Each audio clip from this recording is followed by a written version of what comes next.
What happens when the hunter becomes the hunted? Stranded on a strange island, a seasoned hunter must face the most terrifying challenge of his life. A game where humans are the prey.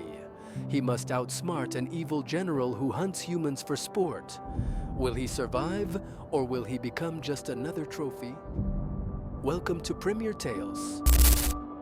Rainsford was an expert hunter. He had hunted lions in Africa, tigers in India, and bears in the cold forests. He was known across the world for his skills. One day, he and his friend Whitney sailed on a ship through the Caribbean Sea, hoping to hunt jaguars in the jungle.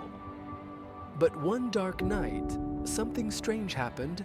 The ship hit something in the water and rocked violently. Rainsford was thrown overboard into the dark ocean.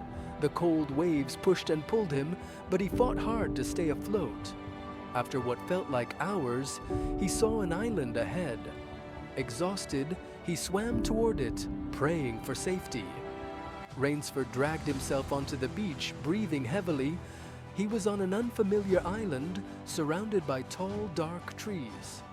He walked deeper into the island and, to his surprise, found a large, impressive mansion in the middle of the jungle. A man with a thick accent greeted him at the door. "Welcome. I am General Zaroff. You must be hungry. Come, eat with me." Rainsford followed the man into the mansion, his stomach growling with hunger. Zaroff served Rainsford a delicious meal and offered him a place to rest. The general seemed friendly, kind even. He spoke with Rainsford about hunting, which was Rainsford's favorite topic. But as the conversation went on, Zaroff began to reveal something strange. He said, "You must know, Rainsford, I don't enjoy hunting animals anymore. They're too easy. I found a new game, a far more exciting one, human beings." Rainsford's heart skipped a beat. He couldn't believe what he had just heard.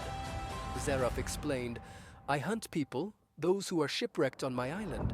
I give them a choice, to be hunted or to face death." Rainsford was horrified. "You can't be serious," he shouted. Zaroff smiled coldly. "I've grown bored of hunting animals. Humans are the ultimate challenge, but don't worry, you won't have to become part of my game, unless you choose to be." Rainsford's mind raced. He realized Zaroff wasn't joking, and now he was trapped on the island with this cruel man. The next day, Zaroff told Rainsford that he was the next target. Rainsford was given a 3-hour head start before the hunt would begin. The general was going to hunt him, just like one of his games. Rainsford was scared, but knew he had to survive. With only his hunting skills, he needed to escape. He ran deep into the jungle, looking for a way to outsmart Zaroff. Rainsford ran through the jungle, his heart pounding. He had to think fast. He remembered something from his past hunts: traps.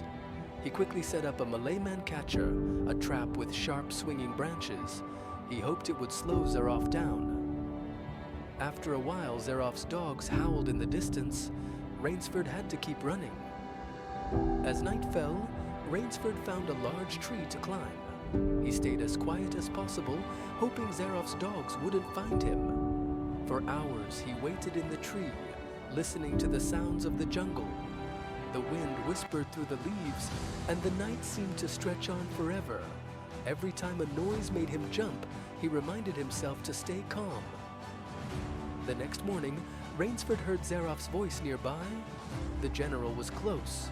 His dogs barked in the distance, and Zaroff's boots crunched through the underbrush. Rainsford had to think quickly.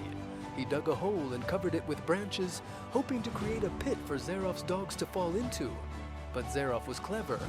He avoided the trap, leaving Rainsford frustrated but determined. The hunt was far from over. Rainsford, tired and hungry, continued to flee through the jungle.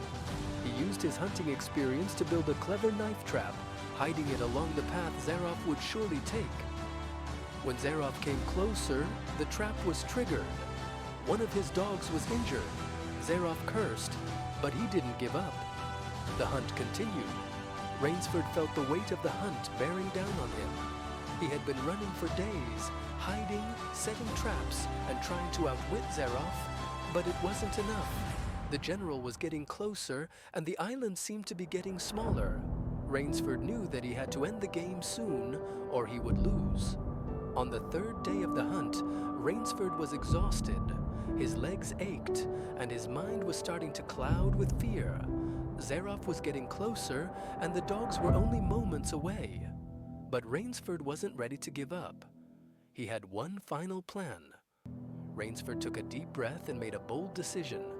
He ran to the edge of the island, where the rocky cliffs met the ocean. The sea was crashing below, but Rainsford didn't hesitate. With a leap of faith, he jumped into the cold water, hoping to escape Zaroff's reach. Rainsford swam as fast as he could, his heart racing. The water was rough, and he could barely see in the dark. But after what felt like hours, he reached the other side of the island unnoticed by Zaroff. Shivering and wet, Rainsford crept silently toward Zaroff's mansion. Inside the mansion, Rainsford snuck up to Zaroff's room. He knew this was his only chance to end the hunt for good. Rainsford waited in the shadows. When Zaroff came into the room, he was shocked to see Rainsford standing there, alive and ready to fight. Without a word, Rainsford lunged at Zaroff, and the two men fought fiercely. The mansion was dark, but Rainsford's hunting skills gave him an advantage. After a long struggle, Rainsford stood victorious, the general lying motionless at his feet. Rainsford breathed heavily, his mind racing. He had won the game, but at what cost? He had killed the man who had tried to hunt him, but now he had blood on his hands. Rainsford walked through the mansion, feeling both victorious and empty. He was alive, but the hunt had changed him forever. With Zaroff's death, Rainsford now controlled the island. He could leave whenever he wanted, but something about the place felt hollow. The mansion, once grand, now seemed cold and lifeless. The island was a place of darkness, where survival was the only thing that mattered. Rainsford sat by the sea, looking out at the horizon. He realized that hunting wasn't about power or pride. It was about survival, and sometimes survival meant making hard choices. He thought about Zaroff and the twisted game he had played. The island had shown him a side of the world he'd never seen before, one where hunting wasn't a sport, but a fight for life. After days of reflection, Rainsford decided to leave the island. He would return to the world he once knew, but he would never forget the lessons he had learned.